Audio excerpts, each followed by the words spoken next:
Tough time multitasking here. We're broadcasting, okay?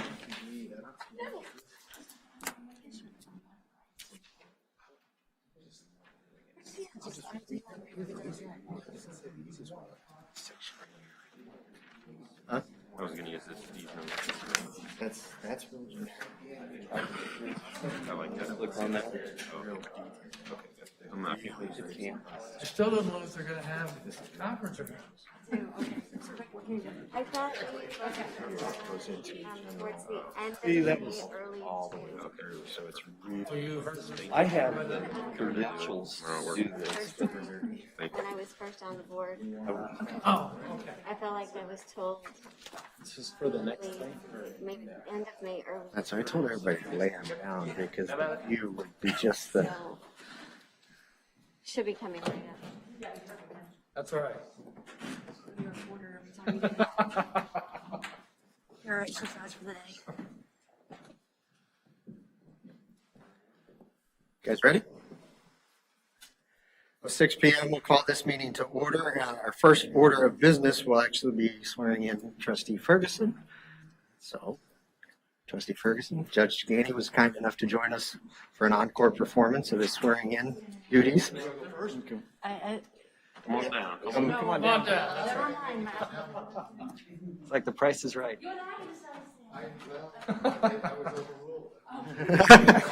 That doesn't, we don't get to do that often. Fine by me. Okay, we're gonna give this a go. Raise your right hand. Do you swear to tell the truth, the whole truth, and nothing but the truth? All right. Please state your name. Meredith, having been elected to the office of trustee in the village of Chatham in the county of Sangamon, do you solemnly swear or affirm that you will support the Constitution of the United States and the Constitution of the State of Illinois, and that you will faithfully discharge the duties of the office of village trustee to the best of your ability? Put your hand down. Congratulations.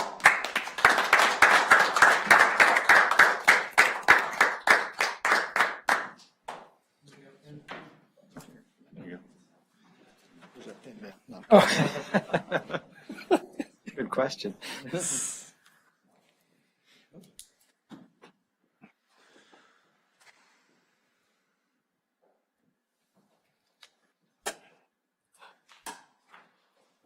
Take it. Sure, thank you. All right, thank you again, Judge. We appreciate it. Thanks a lot. All right, if you'd all now please join me in a moment of silence.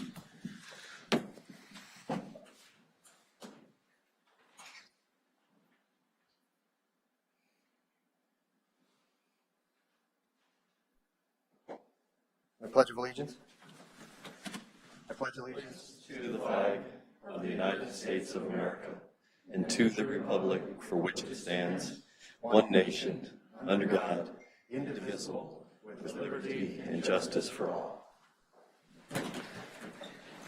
Mr. Clerk, would you take the roll, please? Trustee Mao. Yes. Trustee Chiara. Yes? Present. Trustee Detmers. Here. Trustee Ferguson. Present. Trustee Berger is absent. Trustee Churchill. Present. Village President. Kelsey. Present. Any public announcements this evening? Mr. Morgan.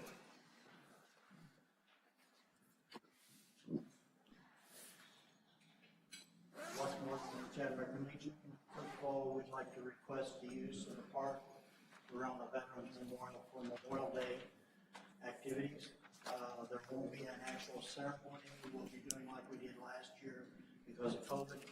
So we'll just have a color guard, and hopefully the fire department will have the flag display for us. Okay, we can make that happen. Start at 10 o'clock on Memorial Day. We can do that. Okay, thank you. Public comments regarding agenda topics? Hearing none. Trustee Ferguson, could I have a motion to put the consent agenda on the table? Make the motion. Trustee Ferguson's made a motion. Do I have a second? Second. Second by Trustee Charo. Any comments or discussion regarding the warrants or the minutes? For the minutes, I don't know if it should be added under the swearing in of of newly elected officials. It's got Trustee Scherschel, Trustee Gurr, and Clerk Holden. No President Kimsey being sworn in. Put that guy in. It's a coup. It's a coup. Clever. Great tactic.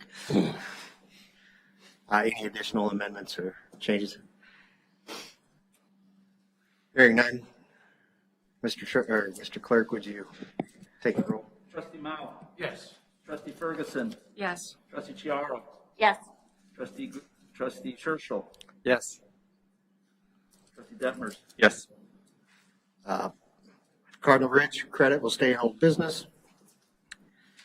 Item 1 under new business, we're actually going to have a presentation from Next Site. If you guys are ready to bring Charles on. Next Site is a site selection consultant crew, and they are proposing a partnership with the Springfield Sangamon Growth Alliance, as well as multiple communities around Sangamon County to work on site selection and recruitment for new businesses and development. So, Charles, are you able to hear us? Yes, I can hear you. Can y'all hear me?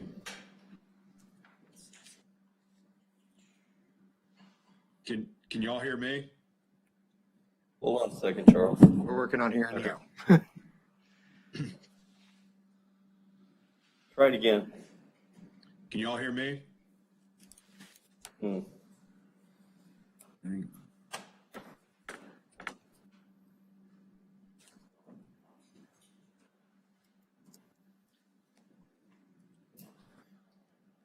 We logged in as Dan, and I think that might be a problem. System doesn't recognize me yet.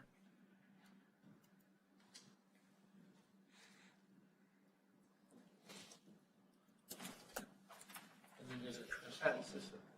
Is this a budget?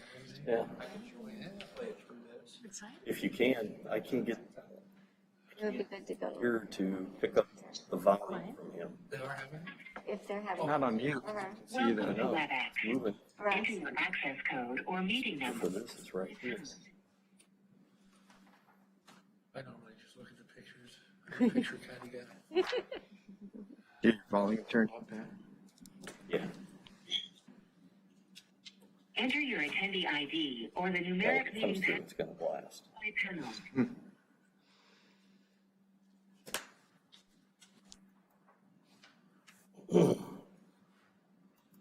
After the tone, say your name, followed by pound. Have them Bless you. do their Charles call Branch. do it by phone Can you call into that number? or have So what I'm trying to do right now. We need to call into that. on a phone. Put it on our Yeah, conference phone. Branch. Have them call that number. Can you call into that number? What I'm trying to do right now. Has joined the meeting.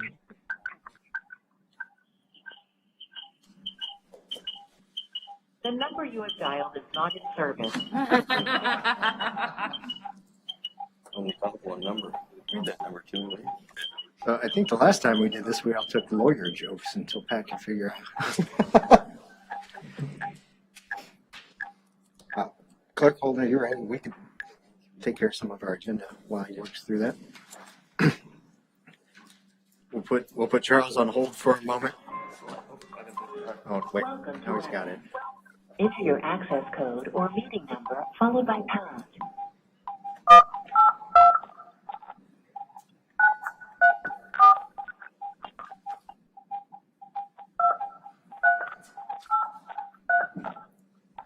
Enter your attendee ID or the numeric meeting password, followed by pound.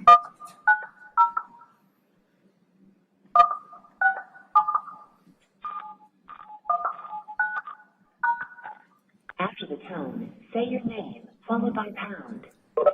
Village of Chatham. Patrick, can y'all hear me? Village of Chatham.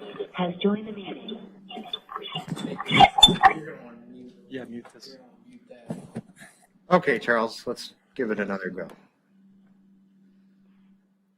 All right, can y'all hear me? Just take your microphone away, Pat. I think that might be on his end. You dead thing. Okay, share our screen.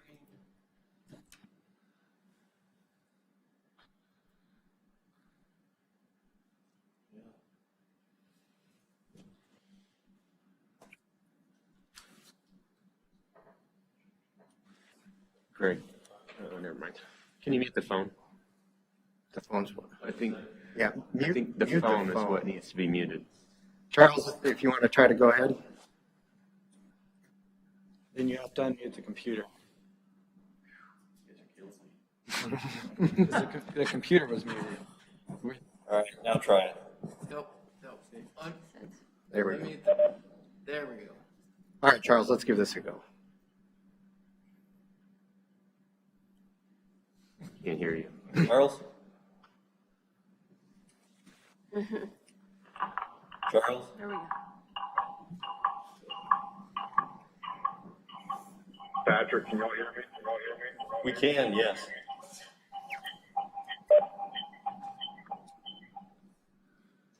Now try it. Can you still hear us? I don't think. It'll be I don't think it's on our end. I think It it's works his a end. minute ago. And negative is better.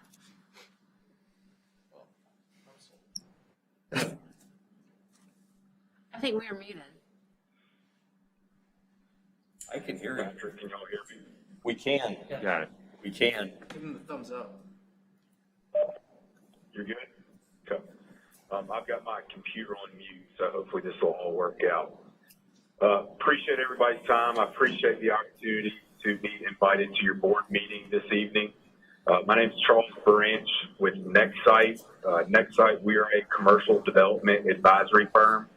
We specialize in working with cities, villages, chambers of commerce, economic development organizations, and counties to assist in identifying opportunities for retail and restaurant recruitment.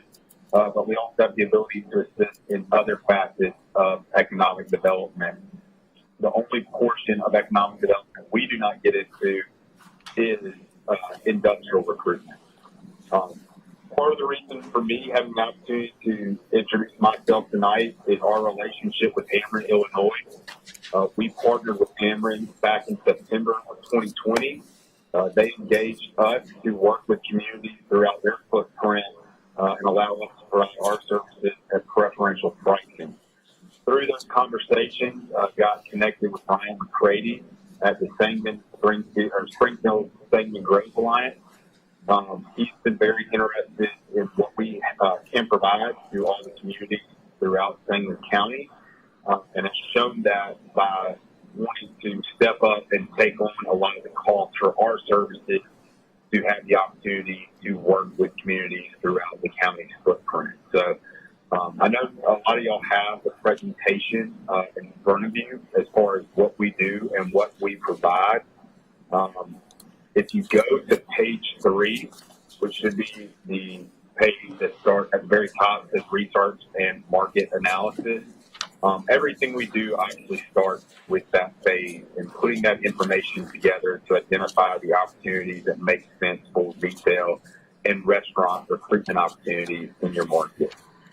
Along with doing the research analysis and using that information to support local businesses and entrepreneurs and local real estate firms and developers, we will go out and proactively market opportunities within the community. So we will bring in outside developers and tenant reps and retailers and restaurants to look at sites and to look at opportunities within the community for the additional retail and restaurant recruitment. And ultimately, at the end of the day, we hope to provide results to you, whether it's a new business, a local business or local entrepreneur offering additional products and services, or new national and regional retail or restaurant coming to the market. As I go to page 5, at the very top, you'll see Quincy Commons Customer Journey Analytics. This is one of the unique tools that we use to help identify what the regional trade area is for the market. So you may see all those dots and how they're colored differently. So on the left side, that home location, that is the home location of all the different customers that visited the Quincy Commons during the time period that we ran this analysis. All this information is anonymized, so I can't get down to who it is, their cell phone number, email address, or their actual home address. But being able to look at these different hotspots allows us to really define what the regional trade area is for the market. And we're also able to look at the work location where their cell phone typically is during the day and use this information to assist in our restaurant recruitment, showing that there is a large customer base of people working in the area to go grab lunch or to grab dinner on their way home. As you go to the next page, this information also tells us when is it most actively shopped throughout the year, estimated number of visits throughout the time period of this analysis, estimated number of unique customers. And as you go to the next page, we can also look at the top 60 locations. I know it shows top 10, but top 60 locations that a customer visited, immediately visited prior to visiting that establishment or that shopping center, and the top 60 locations they go to after visiting that establishment. And if you go to the next page, as I mentioned, the big reason of why we're doing this is to understand what the regional trade area is for the market. So Quincy, Illinois, who engaged us through this relationship with Cameron, Illinois, if we just relied on radius range or drive time, we really wanted to capture the complete picture of what the population is, the household and income for the market. So when we're out positioning retailers, positioning developers as looking at Quincy as their next opportunity, we're using this 180,000 plus population number, which obviously streamlines a lot of that process for a developer when trying to understand what the market potential is, or for that retailer looking at how they're going to be able to turn a profit within the community. We're also able to do this for downtowns as well. So if you go to the next page, you can see what we've done for downtown Highland, Illinois, using this customer journey analytics. I believe before I got started, I heard some conversations about Memorial Day and maybe some events that had been planned or being discussed. By doing this downtown analysis, we're actually able to see those big spikes as far as events that you may be holding within the downtown area or within the community, and using that not only to show developers that might be looking at mixed-use opportunities with complementary retail, but maybe some multifamily or just different types of projects, but also as you go to the next page, using this information to make sure local businesses, one, are open at the appropriate time. So as you can see, we're actually able to look as far as when is it most inhabited during the day, but also during the week as well. So providing this information to your local businesses and to your entrepreneurs so that they can get a better understanding of the market as well and how they should run their business appropriately relative to the customer journey path. And we're also working with Greenville, Illinois through this relationship and have done this customer journey analytics on the Love's travel stop out there. And what the Love shows us is a lot of customers actually coming not only from outside Greenville, but outside the state. And using that type of information to show that this particular area is getting a lot of traffic and getting a lot of customers, but you can't rely on a radius ring or a drive time to show what the potential is for this particular location. So a lot of unique data and data points that allows us, as I mentioned, to get into more of the demographics associated with that data and associated with the regional trade area. We're also diving into segmentation data and consumer expenditure, behavior, and attitude information as well, which I think is a great tool for your local businesses and entrepreneurs to get a better understanding of products and services that are being bought at the household level and how much is being bought of those services annually, where if it fits in somebody's business model, they could be offering those products and services to grow their business if they're not being offered within Chatham or within Springfield or some of the other surrounding communities. Or it could also be used for somebody to start a completely new business around that product line if it's not being provided for in the area. If you go to the next page, or if you're looking at the retail tier and void analysis, this is the one we did for Quincy, Illinois. Those concepts that are highlighted in green are concepts that we are currently trying to attract and bring to the market since we got started. But this analysis is taking 250 retail and restaurant concepts that are rapidly growing across the country. And we match it up to communities similar in demographics, population, and income to identify those concepts that show a propensity to locate in communities of similar size. So all those yellow highlights of different concepts or the smaller numbers is showing that those concepts are actually in that market. One of the ways that we know this model works, one, it's been successful in helping us connect over 23 million square feet of projects over the past 5 years for the 160 communities that we work with. But when we got engaged with Quincy, Sonic would have been one of our initial targets, but at our kickoff meeting, they told us that Sonic had already submitted their site plan for the site that they had selected in the market. So we're not going to be able to take any credit for the recruitment of that, which is fine, but this does show that Sonic should be in the Quincy market and help validate this information. On the next page, we've actually built internally as well a site identification model that we use with developers that scores different sites based off that retailer or restaurant concept and sees how sites within your market score relative to their existing location across the country. Part of what we do on the next page is representing you at ICSC, International Council of Shopping Centers, Retail Live, hospitality, and other real estate conferences. A lot of those have obviously been canceled or postponed over the past year, but they are expecting to come back online. We've already been given some dates for the second half of this year of people that will, of having the opportunity to represent our communities at those conferences. But we come to our offices every day, getting on the phone, talking with different developers, different tenant reps, and retailers and restaurants, and positioning these opportunities on their behalf. One of the things that we have out at these conferences is a retail marketing guide. I know a lot of communities that we work with after putting this together, like having it at their Chamber of Commerce or in their city just to have some additional data points should somebody stop by wanting more information about the market. But it's got that peer analysis. It's got information on focus properties that have been identified by the community as opportunities you'd like us to focus on for retail and restaurant recruitment. And on the inside of it, we've actually got the retail competition map. So when we're sitting down with these developers, we're able not only to go from a conversation of what the market looks like demographically, but we can go ahead and start looking at it as far as where they might want to outposition competition or just look at the major retail corridor and get an understanding of sites that may be available as we start this process of trying to recruit them and ultimately hope to get to the finish line of them closing on site and either building a new business or development or redeveloping existing location within the community. Big part of what we do is the developer outreach. So we're based here out of Birmingham, Alabama. We have a lot of relationships, of course, with Southeast developers, but we also have relationships with developers out of Chicago, out of St. Louis, Indianapolis, Cincinnati, really across the country.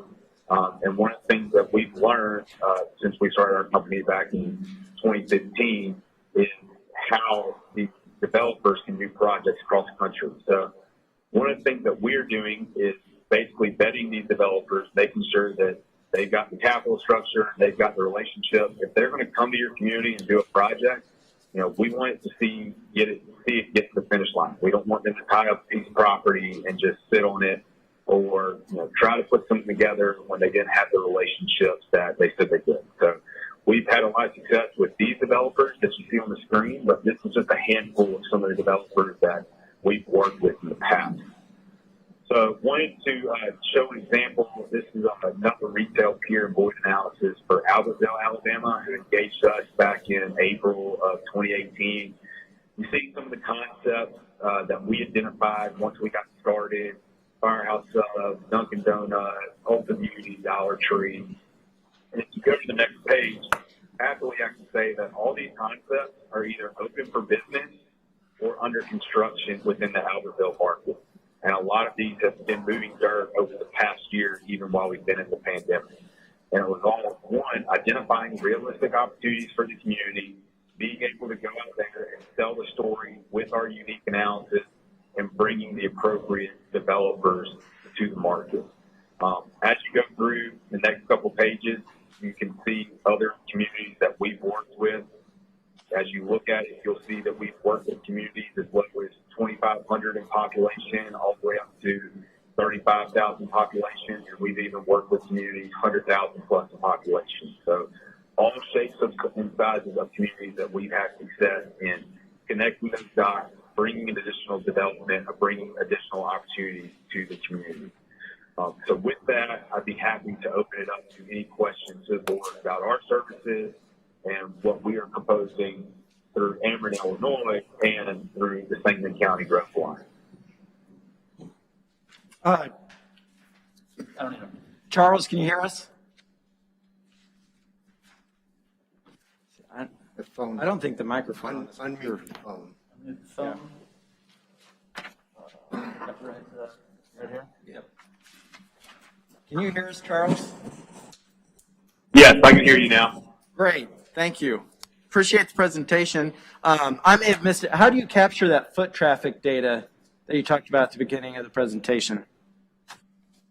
Yeah, so a lot of it, again, we're subscribed to this software user, but through apps and location services on your phone, there are companies out there that are taking that information and bringing it all together to get kind of estimates on different shopping centers and different retailers or whatever we can use as that point to do this analysis. Obviously, we've done it on shopping centers, grocery stores, we've done it on restaurants, gas stations, we've done it on hotels, healthcare, tourism attractions, all that, a lot of different factors.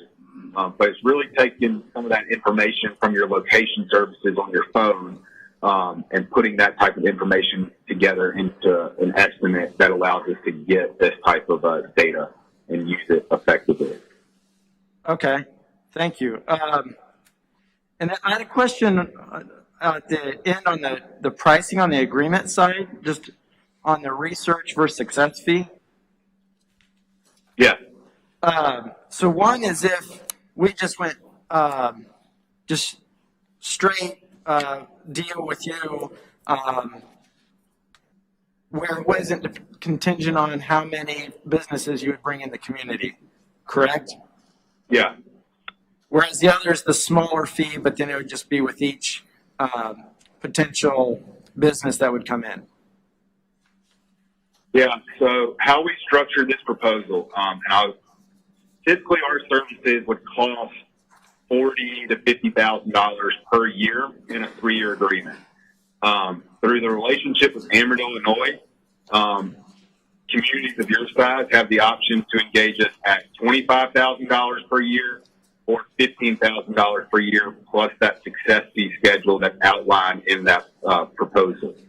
And talking to Ryan McCready, he wanted to take on a lot of that piece as far as the annual investment into our company and have the cities, pay their own success fees with a much smaller investment. So that's how that's structured. Is his organization is going to invest another $30,000, and what we're proposing to Chatham is the $5,000 plus success fees.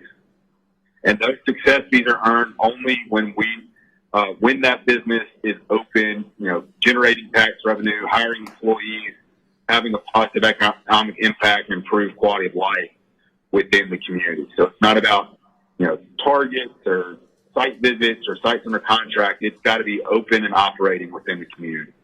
And what's the role of Ameren in the partnership?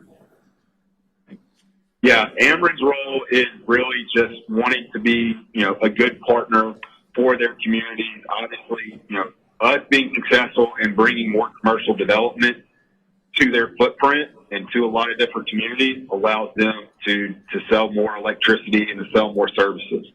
So they've made an investment in us in reducing what our costs typically would be so that we can provide these services at preferential pricing to the communities within Ameren's footprint. I have a question. My name is Dewey Detmer. So I'm wondering about some of the economic development materials that we have available to us today. I think that was done by a similar consulting firm several years ago.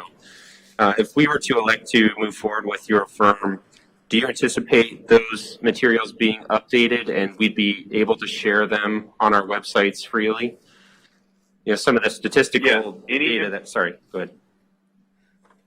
Any information that we provide on the research analysis side, y'all would have access to as well, and can put on your website, share it however you see fit. But yes, this is not something that we do the data and we hold on to it just for ourselves. We share it with our communities that we work with. Right. Some of this customer journey analytics, I think is interesting, obviously, and I think it would be appropriate for us to host that on our website so that, folks can see it and potentially attract themselves. Yeah.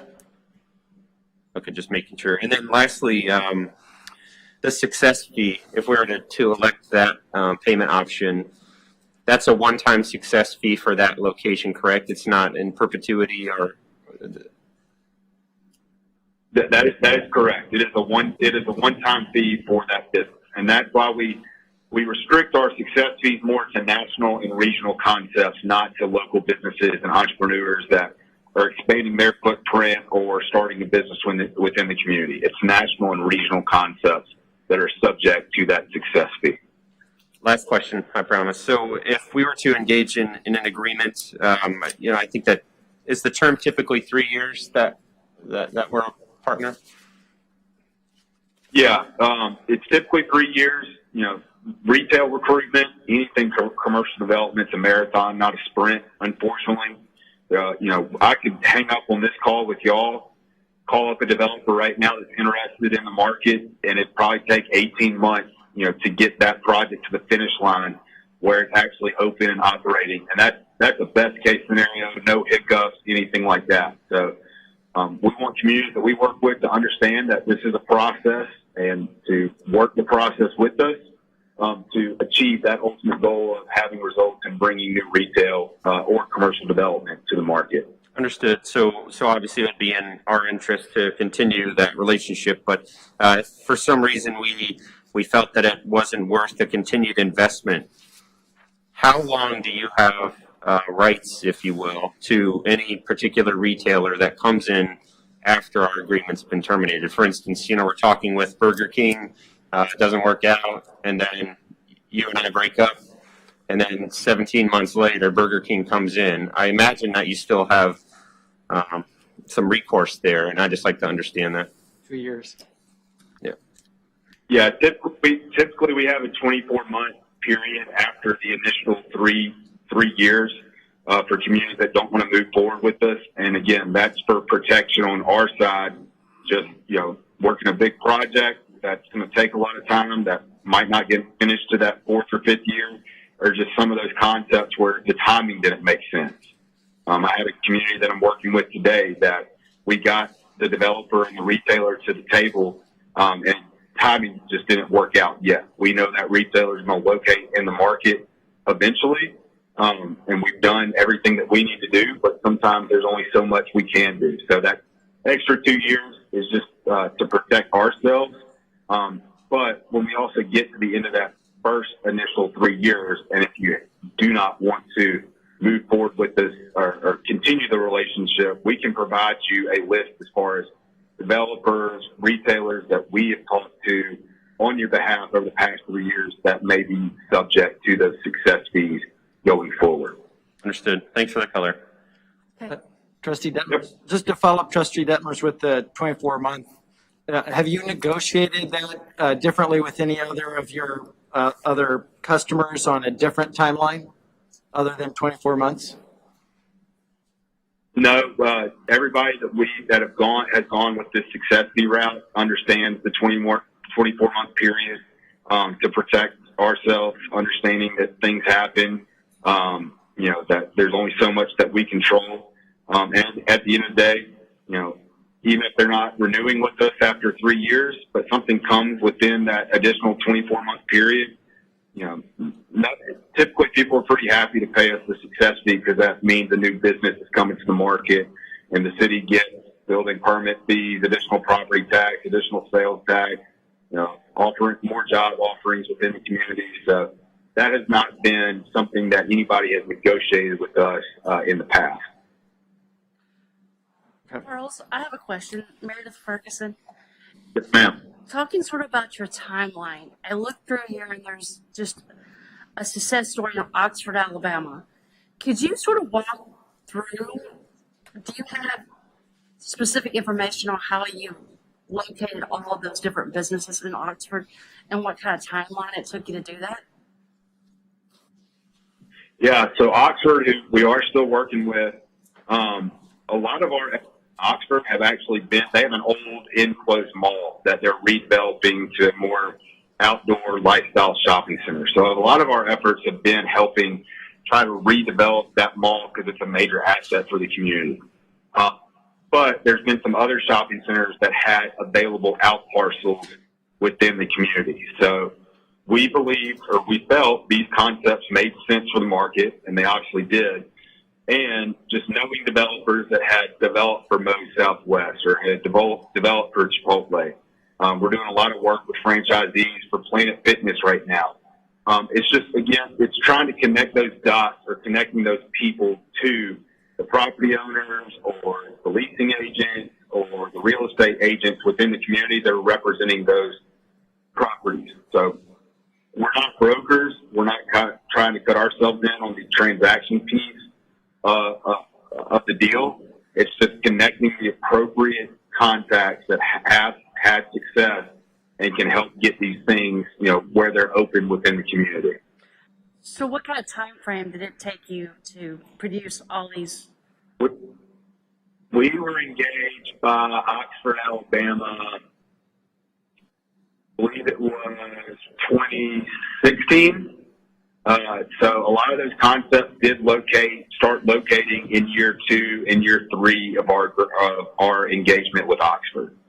So again, it's a marathon, not a sprint. It takes time to get these people not only interested, because they're also working projects right now in other markets, but to continue to get them interested, get them to try out the market, go through the process of either negotiating a letter of intent or getting the site under contract, working with the retailer on the appropriate rent, getting to the lease agreement or the sales agreement or anything like that. So there are a lot of different steps that go in this process, but we've been able to help streamline the process, not only on the research analysis side, but bringing, targets that we believe make sense for the market, and when needed, connecting them to village staff or city staff to discuss planning, zoning, permitting, incentives, if it's the right project that warrants that.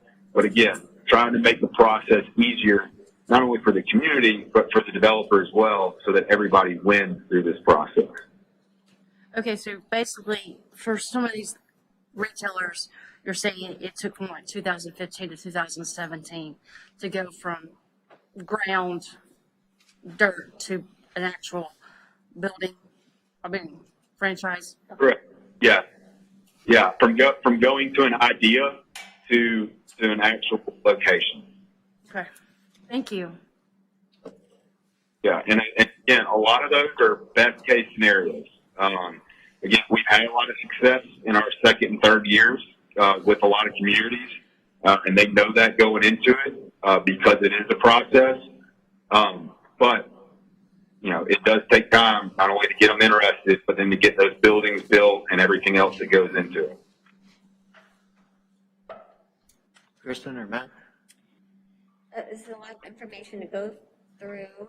I appreciate the information, and Chatham is a growing area, and I know that there's a lot of potential here. So this is definitely You have some more? an opportunity. Trustee Churchill? Yeah, this is Paul Scherschel. I know I've asked a few already. I just have one more. When I look through all your success stories, as I go through for communities under 15,000, it seems predominantly there's about 2 that were added to communities for the most part. There's some with more. Why, for a community, we're a community under 15,000 currently, and if we're, for 3 years, we'd be 15,000 plus whatever success fees. And a lot of them are, fast food chains. Could you just, pitch me a little bit of why we wouldn't just reach out to those fast food chains rather than through you? If If you got the contact information and, with your job currently as being a trustee and whatever else you got going on within your daily life, want to do that, more power to you. You've also got to get the developer, because a lot of these are developed by somebody else. It's not developed by the actual retail and restaurant concept. That's where we've had a lot of success in bringing the developer to the market that has a portfolio of developing for these types of concepts. That's why a lot of communities, again, they don't have the expertise, they don't have the time, and they don't have the research and analysis that's needed to help try to bring these retailers and bring these restaurants to the market. Makes sense. Anybody else have any questions for Charles? And Charles, we'll let our engineer chime in. Jim Michael, village engineer. Quick question for you. Now, you mentioned developers and then retail, and obviously Chatham is interested in growth as well. So I mean, there's a mutual interest in there, a partnership in there. But you working remotely several states away, how does that work in terms of bringing a developer to a site that you may have to build multiple lots, just to infrastructure, right, utilities and so forth? Just to bring in maybe a single retail that may parlay into another retail or another retail. How common is that you do a multi-unit retail with the developer as a turnkey operation? Yeah, a lot of the developers that we work with go and drive markets by themselves. They don't need us there to show them the opportunities. There are some developers that they'll beforehand let you know that they're coming and may want, yourself or a trustee or mayor or whoever to ride around with them, showing different sites, showing different growth and things like that. I was actually up in Chatham 2 weeks ago, as we kind of opened back up out of the pandemic. Expect to be up in the area a lot more often. But from the development side, typically they go and drive these markets themselves. It's not needed for us to be there on a tour or anything like that with them to find the appropriate sites. Because again, they've done this as well too, within their business and have been successful in doing that.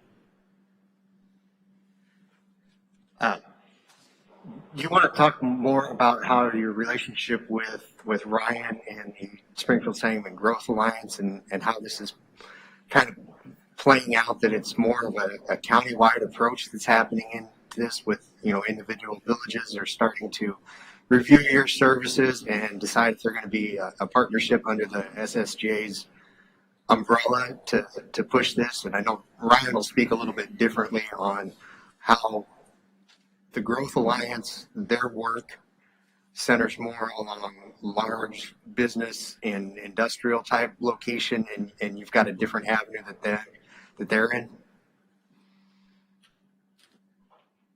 Yeah, so as Ryan told me, his focus is almost solely on the industrial side.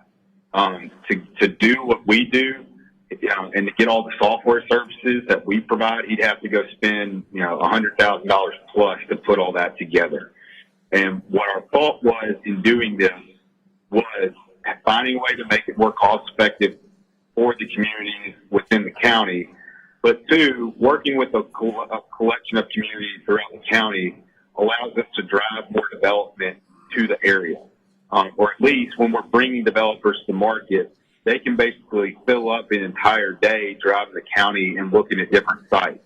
So it's more economically feasible for them when we're presenting opportunities throughout the county than to just go hit one site or one community or something like that. Which typically leads to a question that I get as far as, well, how are you positioning my community over another or something like that? We're not pushing developers to a particular site. We're not pushing developers to a particular community. If one developer chooses one site in a different market, there's dozens and dozens of other developers to position on the behalf of your community or for the other community. It's all about getting the relevant information out there to the appropriate real estate contacts to get them to come drive your market to ultimately, as I keep saying, get things to the finish line and get these new projects and new developments and new retailers and restaurants within your community.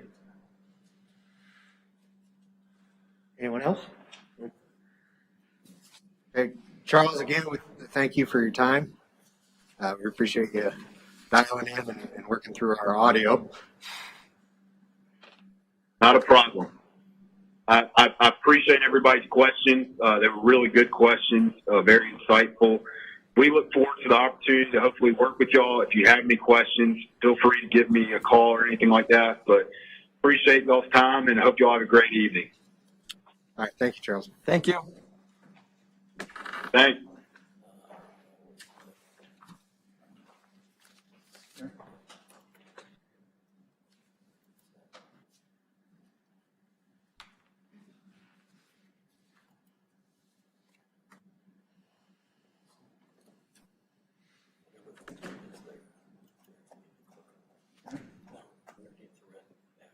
Hang up your phone and end the meeting.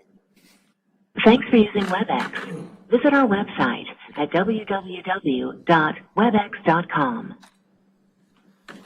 And that was informational for tonight. There's no vote on any of the grouping or anything, just to let Charles introduce his company and kind of talk a little bit about how NextSite partners with the Springfield Sangamon Growth Alliance, and this outreach is planned in the Growth Alliance's board will vote and put their approval, because they're going to put a lot of the upfront costs down in there. It's one of the things that he was mentioning is the countywide economic development effort is looking to be a part of this to help every community around Sangamon County be able to access these services and make them more affordable. So they'll finalize their votes before we would do anything further from our end.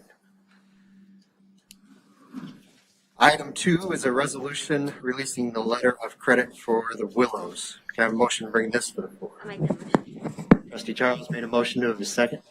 I'll second. Second by Trustee Detmers. The Willows have proposed paying the village for the balance of their letter of credit. Jim's reviewed this and say something if I speak wrong, but has determined that the letter of credit is sufficient. The payment offer that they've made is sufficient that allows either us or us to be able to contract to complete the remaining sections of sidewalks and ramps that are still to be input into the subdivision. Any questions about this resolution or questions for Jim? Hearing none, Mr. Clerk, would you take a roll? Trustee Mao. Yes. Trustee Ferguson. Yes. Trustee Chiaro. Yes. Trustee Detmers. Yes. Trustee Churchill. Yes. Item 3 is a resolution approving and authorizing the village to enter into an agreement with Illinois Department of Transportation for traffic signal maintenance and apportionment of energy costs. We have a motion to bring this to the floor. I'll move. Trustee Detmers has made a motion, second by Second. Trustee Churchill. This is 50-50 split with the state for maintenance costs on traffic signals where our roadways intersect with state highway. Any questions or discussion? Hearing none, Mr. Clerk. Trustee Churchill. Yes. Trustee Detmers. Yes. Trustee Chiaro. Yes. Trustee Ferguson. Yes. Trustee Mao. Yes. Item 4 is a resolution accepting the resignation of Meredith Ferguson from the Police Pension Board and appointing Bruce Thompson to serve the remainder of that term. A motion to bring this to the floor. I'll make the motion. Trustee Ferguson has made the motion. Do I have a second? Obviously, Meredith cannot sit as a trustee and as a member of our Police Pension Board. Reviewing with Deputy Chief Tucker and other members of the Police Pension Board, Bruce was suggested as a viable replacement, and he was gracious enough to say he would serve. Are there any questions? Hearing none. Okay. Trustee Mao. Yes. Do we have voice vote or? That's fine. Go ahead. Trustee Choro. Yes. Trustee Detmers. Yes. Trustee Churchill. Yes. Any public comments regarding village business? Hearing none, schedule meetings of Planning Commission 6 p.m. May 20th, Village Board May 25th at 6. At this time, I will entertain a motion to hold the board in recess pending the completion of the committee of the whole for executive sessions. Make that motion. Trustee Churchill made a motion. Do I have a second? Second. Second by Trustee Charo. All in favor? Aye. Meeting stands in recess. Committee? But I guess as we begin, the committee of the whole, the first item you'll see is the selected new chairperson, vice chairperson. Chairman Gerger is absent tonight, but I'd like to make a motion for Trustee Detmers to serve as our chair ongoing for the committee of the whole. Your second? You guys want, how about I Discuss? get you started? I'll run it to get you started and then you do it. So Trustee Scherschel has made a motion to appoint Trustee Detmers as the chairman of the committee of the whole. And I second. A second by Trustee Charo. Any discussion? So these chair and vice chair, 2 years or 4? You should do it every 2 years after an election.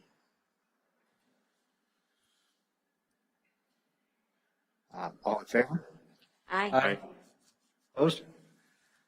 Congratulations, Trustee. Congratulations. Thank you, thank you. It's now your meeting. All right. I think the second item on that same agenda, same topic is to appoint the vice chair. I'd like to nominate Paul as the vice chair. I need a second for that. I'll second. Thank you, Matt. Any discussion about Paul? That's appropriate for this board, I should say. All right. I think we'll take, all in favor? Aye.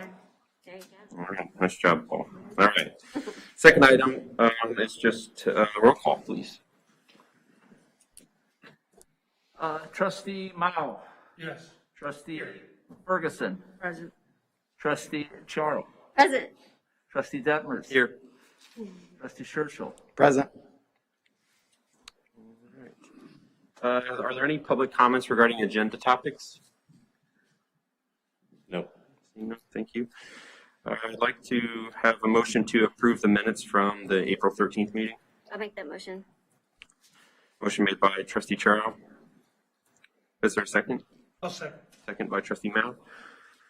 All in favor? Aye. Aye. I should ask for any discussion, sorry. New business, CMT engineering updates. We've got 2 tonight. Nice.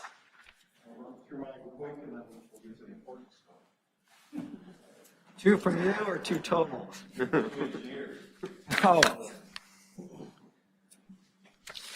Green light on. Hold it close. There it went. That was me. You can oppose Mike. How many engineers? Jim, you can, Jim, you could actually stand at the end there because there's a microphone hot at the end. That's fine, we can do that.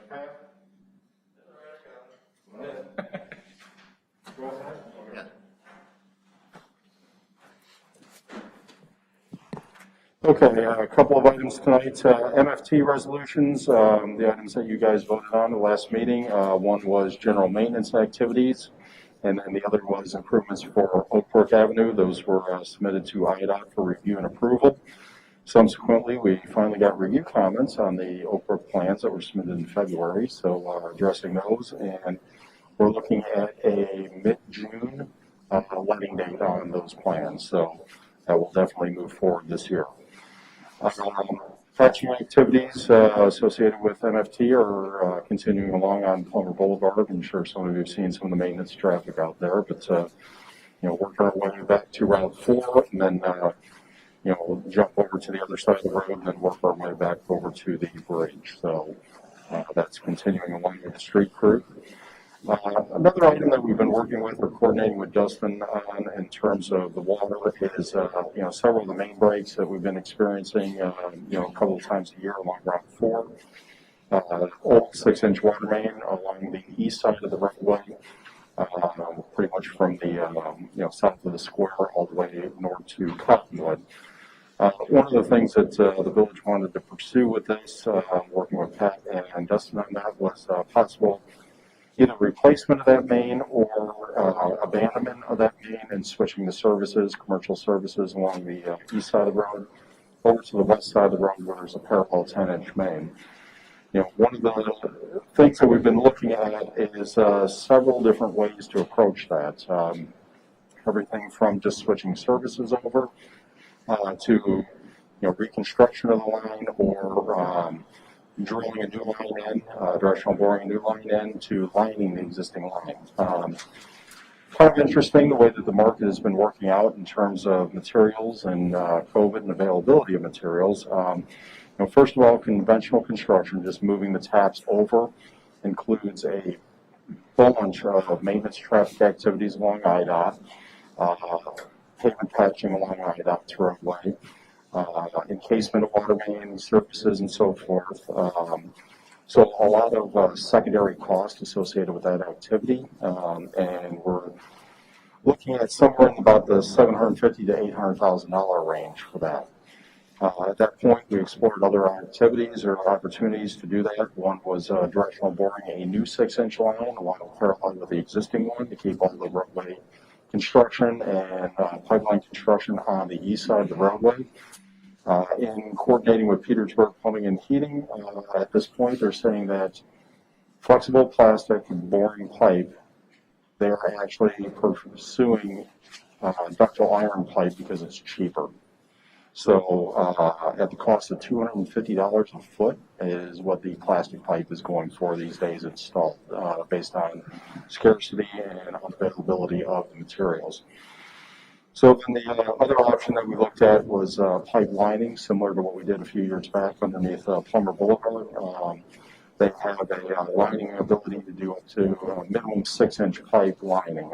Looked at both in situ form and hair for those estimates, and once again, we're looking at about $500,000 for the pipe lining, and then we're looking at anywhere from $10,000 to $20,000 to replace each one of those connections. So pretty much any way we're looking at this, it's coming into that like $700,000 to $900,000 range associated with those repairs. So continuing to work with the village in terms of coming up with a plan for the main breaks, discussing even possibly when there is a break, maybe doing a more extensive repair and replacement as that continues on to capitalize with the construction activities that are going on there. But really a lot of this is normalization of the industry in terms of pricing and coming up with the least impactful along Route 4, because getting in facilities that you actually benefit for rather than just ripping out IDOT's road and replacing IDOT's road,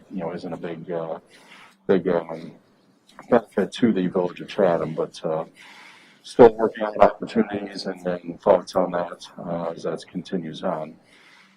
Another item was talked to Dustin earlier today regarding the Parks Committee Board and looking at reconfiguring, staging the east parking lot at South Park, main parking lot there that services tennis courts, pickleball courts, soccer fields, football fields there. So CMT will pull together some draft concepts. We looked at the original concepts by Massey and Massey and coordinating something that may continue to provide more parking, maybe a better drop-off service too, because there are a lot of parents that just run through there, drop their kids off, and continue on, and also be consistent with the ultimate build-out plan with that service and activity at that location. So also looking at phasing that in as well, possibly building a gravel parking lot, extending that first, and then coming back subsequently doing more oil and chip out there.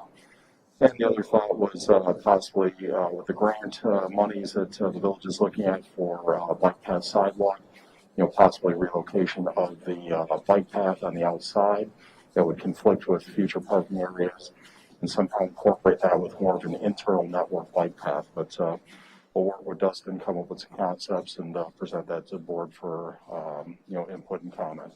What are you thinking for the timeline for that? We should be able to get something here pretty quick. I'll throw some concepts here, next month when we meet, and then, talking with Dustin, let's, possibly phase that in and maybe blade out an area here in the fall to do some sort of gravel extension of the parking lot, and then phase that in with next year, maybe doing oil chip over that gravel piece, and then, just kind of phase that in as funds are available. But we'll get some concepts going here immediately, and then we can kind of pick and choose what we want to implement and go. Yeah, So. that'd be great. People do drop off there, but a lot of people stay. Yeah, no, I've, 2 kids, I've, You've experienced that experienced parking that. lot as well, so, Yeah. many a time, so, but, yeah, there's, definitely a layout issue there, and then, obviously an opportunity to extend parking in there just because of the shape, where it's kind of cut off on that, southeastern end, so, we'll look at maximizing spots and, increasing kind of the mobility through the parking lot as well, so. That's all I had for tonight. Go back to the water main. So I heard the option 1, the conventional method was 750 to 800K. Option 3, the pipelining was 500K. The only financials I heard from the second one was $250 per foot. What was the total estimate for the boring a new line? Okay, so boring the new line is about $600,000 just for the line. And then you're looking at, once again, digging up all those connections. So you're looking at, $20,000 per connection to dig that up and reconnect those. And then, if there's, depending on how the coordination works with the businesses in terms of being out of service, having continued service or temporary service may even be more costly. But if we can work with them and say you're going to be out of water for half a day or something like that, obviously they'll make it more reasonable. And then the pipelining activity, just the pipeline itself, once again, that was about $500,000 just to line the pipe. And then you're going to have all the incidentals associated with that in terms of maintenance of traffic, reconnecting the existing services, and digging those pits all the way along the connection. So each one of them really end up in that $750,000, $800,000 range once you add maintenance of traffic, coordination with IDOT, replacement of pavement, and so forth. But the first one that I gave you was kind of an all-inclusive price, and then the second one was related to second and third ones were related to the major construction activities. So the $600,000 was just for the 6-inch plastic pipe, plus all the incidentals. Then the pipeline was $500,000 just to line the existing pipe, plus all the incidentals. Right.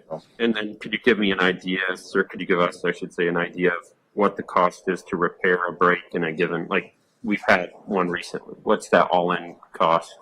Any idea? Is it $5,000, $15,000?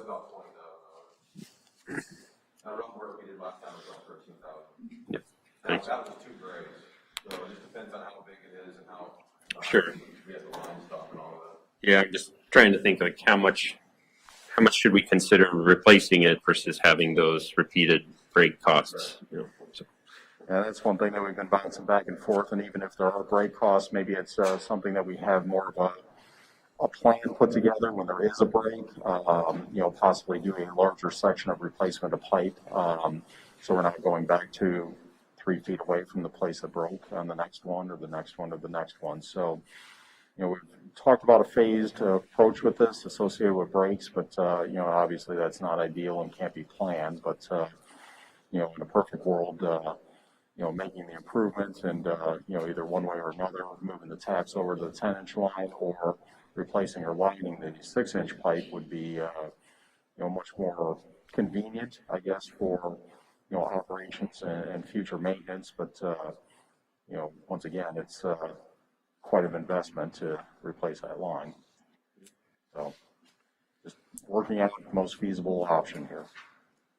I had just one other question for you, Jim, with respect to that drainage area, just east of or I guess it'd be west of the electric utilities. Had any updates on that one?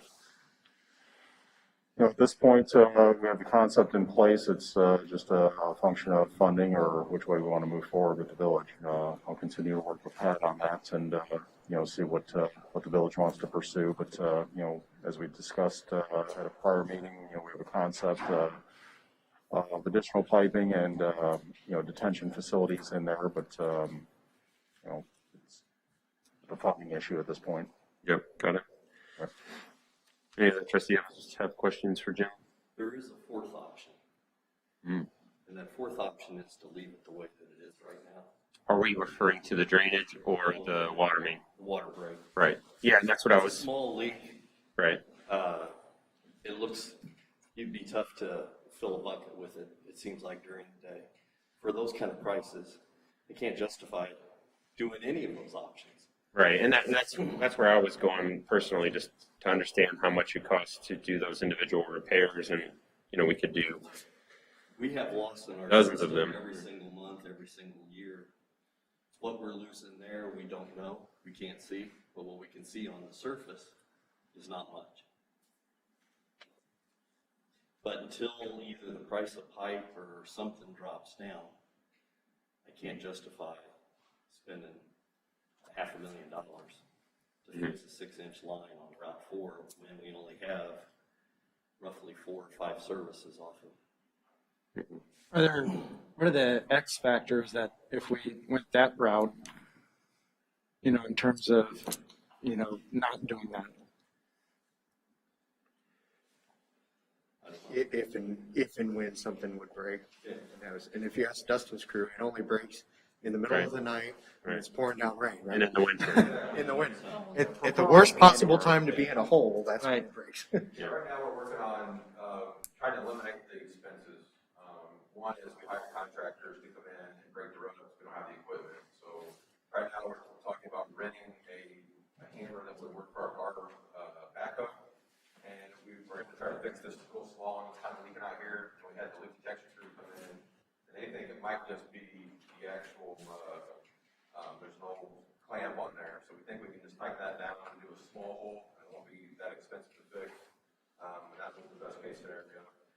So once we rent this hammer and try this out, if it works, then we can talk about buying that, which would then save us money down the road because calling in Petersburg with their equipment and then having them tow it in, all those expenses add up.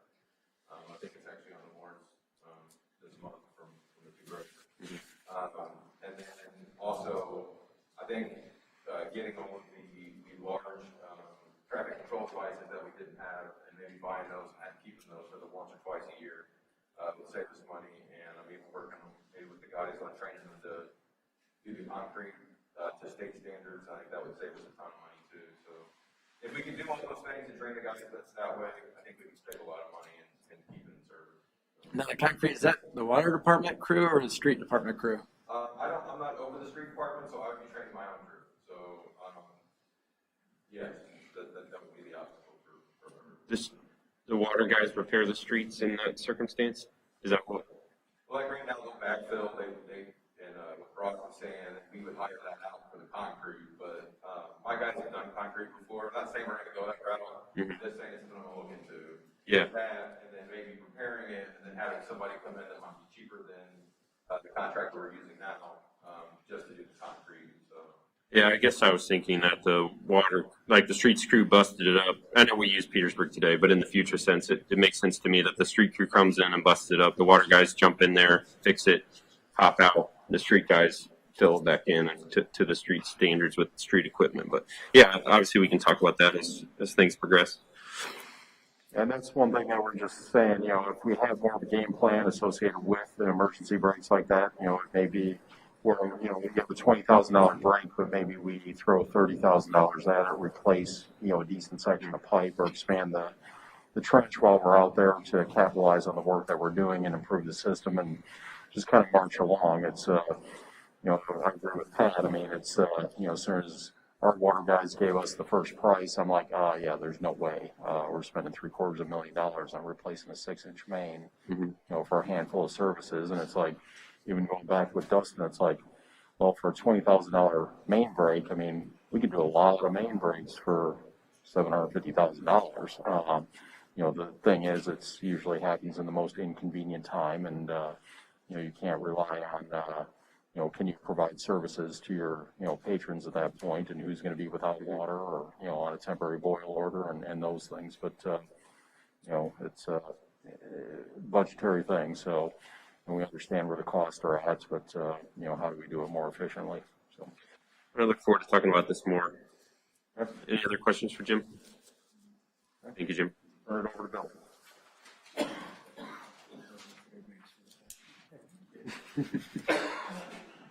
Hi, Bill. Thank you for joining us.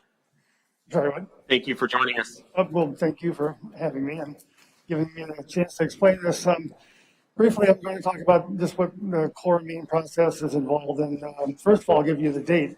It looks like June 16th, we've got a date to start the chloramines up. And when we got there, I will first some of the new trustees, I'll explain chloramines. It's a type of chlorine that is formed when you add a small amount of ammonia to regular chlorine, and it's used in the bigger cities like Springfield historically to maintain a stronger chlorine residual for a longer time, and also to form less disinfection byproducts. And so, in that, it's really a good thing, I believe. Obviously, Chatham was on chloramines through the Springfield system through 2012, through the summer of 2012, when they switched over to South Sangamon. South Sangamon was designed for chloramines, but they had problems feeding it, so within the first year, they abandoned the ammonia feed and went back to straight free chlorine. And so you all have been on free chlorine, regular chlorine, since probably the end of 2012 or 2013. So fast forward to what we're doing now. South Sangamon, about 4 years ago, the EPA got tired of the necessary backups when the South Sangamon plant would fail for one reason or the other, and Chatham and New Berlin would have to switch to Springfield water and the chloramines. And when you add chloramines and mix with the free chlorine, you get a reduced chlorine residual, and the EPA didn't like that. And so we had some meetings, and EPA basically said you need to be on the same chlorines as your backup system, CWLP. So we've been working for several years, as many of you know, to get there.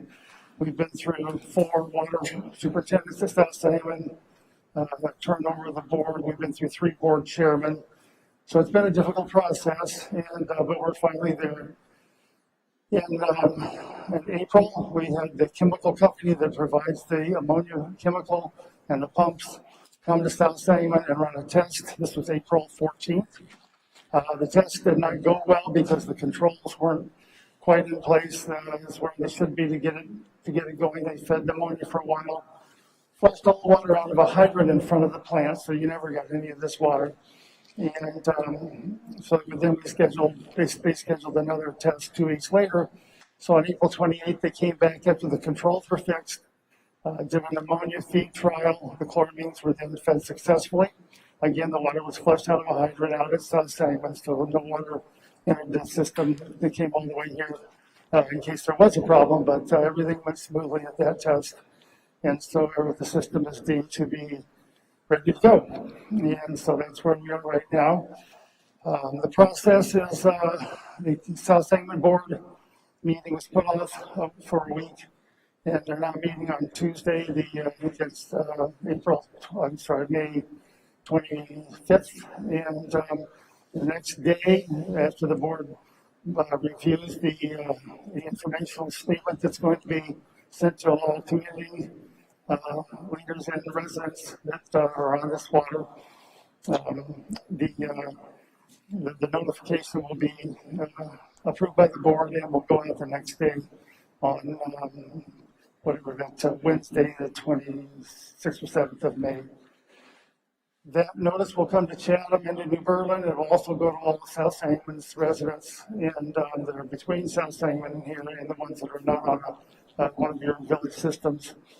And that notice basically will explain that the chloramines will start up on June 16th, as I said, and people need to prepare their aquariums for fish, or businesses need to make any adjustments to dechlorinate the water and take the chloramines out of the water. For instance, a dialysis unit or something in a health facility might need to do that. They will have a few weeks to prepare and get ready. So that's where we're at, and the notice will be sent to the village here after that meeting, and the village can then disseminate the information to the residents. It'll take the June 16th start up. It'll take about a day for the water to get to Chatham, and another day for it to get through your large ground tank. So probably the weekend of June 18th is probably when the residents will see the changeover in the free chlorine to the chloramine. And I could talk longer, but I think you're probably getting worn out on this chloramine system. Any questions? Will that communication come directly from the South Sangamon board? Will that, you said it would come from that board, will it be clear in that message that's who that message is coming from? Yeah, they will put out their statement.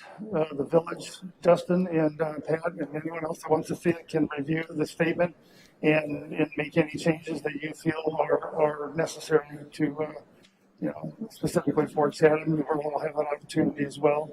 You can change it as you want. It's just an informational thing. It's not a requirement, and there's no really regulation to it. So, And then the superintendent came here a while back and he voiced his opposition to switching to chloramine, which was surprising to this board. We had not heard that yet. Has there been any issues with this process of him going forward and managing that? finally, no. And I say finally, I've been as frustrated as you all. I'm not his boss, and although I almost was at one time, and I can only do so much to get him to move. And finally, we've got a new board chairman and a board that is listening to Chatham, and that's good. And through me, and through you too. I don't want to steal your thunder here. You also had thank you, Bill. Had some comments to try to get this going. So I think he's ready to go, and I think we'll be fine. I think it'll be a good changeover. All right. It just raises concerns if someone's managing something they don't agree with. That just right. Well, it's kind of a personal preference, and it's a little bit more work for them. And but they've got good equipment and everything, so I think it'll be fine. Good. Appreciate the great update. Any questions for Bill? I appreciate that update. Got dates and everything. Bill, that's Meredith Ferguson over there. She's our new trustee. Hi, Meredith. Bill Brown, he's a water engineer at Crawford Murphy and Tilly, and Jim Michael is the village engineer that works for Crawford Murphy and Tilly. So, right. You should tour them. You know whose face goes with what. Thank you. Half of her face. Yeah, half the eyes. Focus on the eyes. Here now. Oh, yeah. If anyone wants a tour with the new trustees in the next couple of months, Trustee Charles has been there and a couple other of you, but anyone wants a tour, get yourselves together, just sort of a quorum, and give us a call. We'll set a date and do that. So. Thank you. Okay. Thank you. Thanks, Bill. Thanks, Bill. Item 2 under new business is the village manager update. Pat? We've been really busy lately. We've started the reviews with the employees, and those are going well. We're just about ready to start to present the budget to the trustees. We've been doing union negotiations with the operators and also with the FOP. Those have been pretty successful. Anything else for him? That was just all today. We will probably give you more updates in executive session on those. That's it for now. I had one item, I was going to ask you and maybe Dustin too, just the success of the leak detection program. Is that completed? Are those guys wrapped up and out of here? And it is. They found some things. They did find, I think it was like around 13 or 15 different leaks. They were small rod hydrants. But the official report has not been given to us. It was just a summary of before they left town. So probably anything this week or next week, we should get a report, but I'll provide that to all you guys so you guys can see the report. Awesome. And there's one that I just pass often. That's on a hydrant that's on Walnut near Breckenridge. That's all kind of bagged up. Is that? It's a what? It's been bagged up almost. It's like contained around black plastic is wrapped around the hydrant. Broken, so that's on there so that they're going to replace it here soon. Okay. But that's so nobody goes up. We don't want the fire department to Gotcha. on that one when they go. Cool. Thank you. I thought you were blowing up a big water balloon or something. During the flushing program, it's malfunctioned.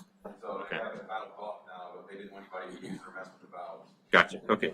Thank you. It will be replaced. You guys have any other village manager questions or anything? Paul, you good? I always come up with questions. Go for it. Now's your time. You spent your quota on that. Yeah. Side guy. All right. With respect to item 3 under new business, public properties and recreation committee, we did meet last night. The few items that we talked about was the possible grant funding from the state of Illinois to be used on infrastructure improvements.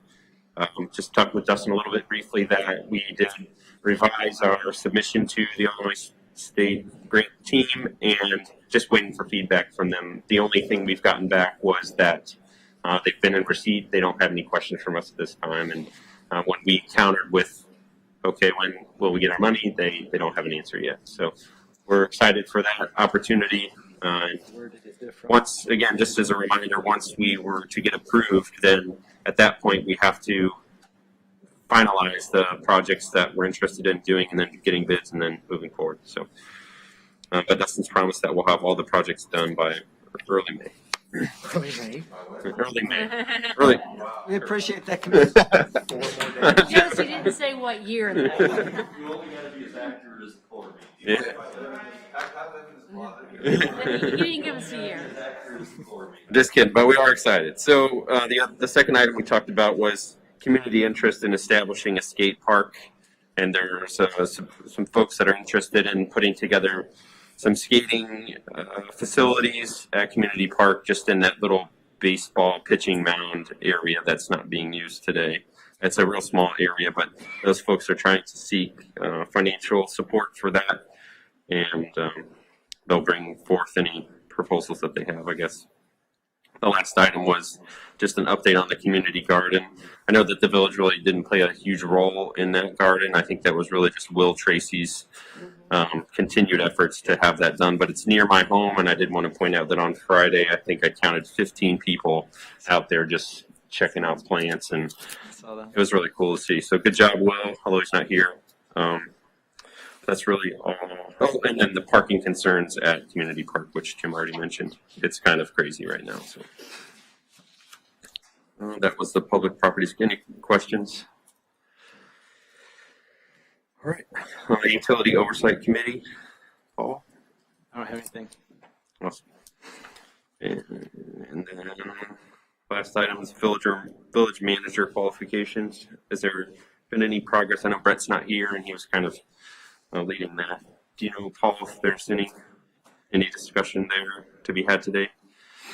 Not that I'm aware of. I think he was checking into some things based on his last report. Yeah, that's what I recall as well. And I personally haven't submitted any suggestions. I think that he had asked us to do that at one point. So that's it. Are there any public comments regarding village business outside of the agenda? Well, it could include it.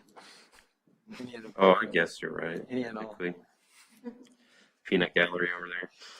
Last schedule of meetings, the committee of the whole will meet again at 6:15 or thereabouts here at Municipal Hall on May 11th, 2021. And I think we'd like to close this meeting, right, and then move back to the regular village board meeting. So do I have a motion to end tonight's meeting? A motion to adjourn. Do I have a second? Second. Trustee Churchill and Trustee Charo. All in favor? Aye. All right, meeting's closed. Take a motion to reconvene the village board meeting. Make the motion. Trustee Churchill's made a motion, second by I'll second. Trustee Ferguson. All in favor? Aye. Aye. And then I will take a motion to move into executive session to discuss collective negotiating matters under 2C2 and setting the price for sale of public property under 2C6. I'll make that motion. Trustee Charles made a motion. Do I have a second? I'll second. Second by Trustee Ferguson. There'll be no additional business for the village board after the executive session. Mr. Clerk, could you take a roll, please? Trustee Ferguson. Yes. Trustee Charo. Yes. Trustee Detmer. Yes. Trustee Churchill. Yes. Okay, and as has been the case, we continue to use this room for our executive session. So if you're not a member of the board, we would ask that this time, please leave our room. You don't have to go home. What is it? You don't have to go home, but you can't stay Can't stay here. I knew that was coming. I'm going to stop the broadcast.